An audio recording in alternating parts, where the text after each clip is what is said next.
Hey guys, just want to make a quick recording. I've stopped trading for the day. Sunw was one of my picks this morning, and it's still at the top of the top gainers, but and it was the top gainer in the pre-market in the extended hours, right there. But let's see what happened. This is why, just because something pops up on the top gainers list, you don't automatically buy into it. You want to wait for patterns.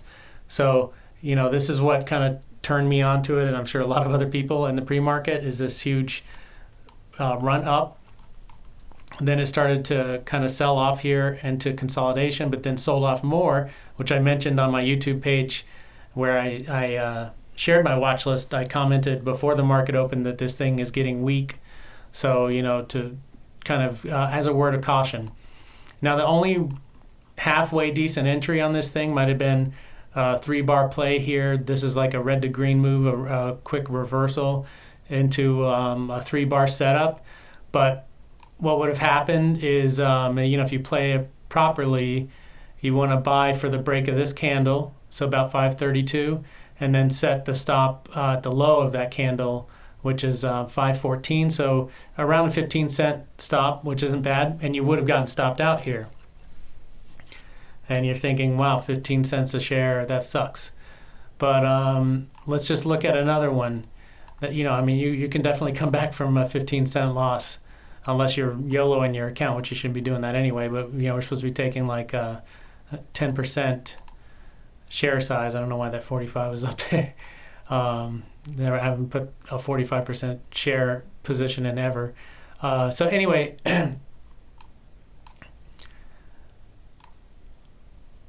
like let's say you got faked out into this, or you bought the break of the high a day, which if this thing consolidated in the pre-market, that wouldn't be a bad move. Like let's say the price action stayed near the high of pre-market before open, then a breakout of the pre-market high is very likely and a strong move.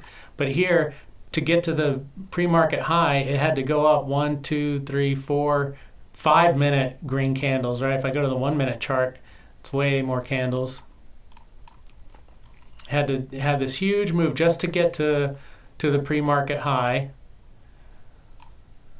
And it did break out slightly.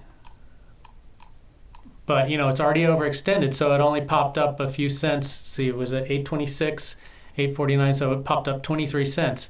But let's say you got into that, you bought the breakout, maybe on this, for example, let's say on this candle.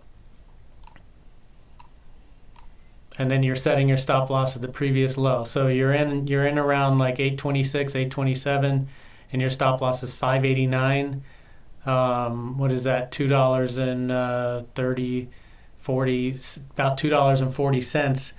Hopefully you have small position size, because that adds up a lot. That's why it's not a good idea to buy after a big, huge engulfing candle like this, because your stop loss is ridiculously huge. But even still, if you got kind of FOMO and you bought in there, you put your stop loss there, you get stopped out at 10:30. So you're taking that $2 and something stop loss, but what does it save you? Look at this. Look what happened after that. Even up here, still below. No, so that's like pops up just above your stop loss, but never goes any higher. It just keeps dropping down to $3. So you would have been down, the entry was at like $8.26, 27 cents. So you're down $5 a share.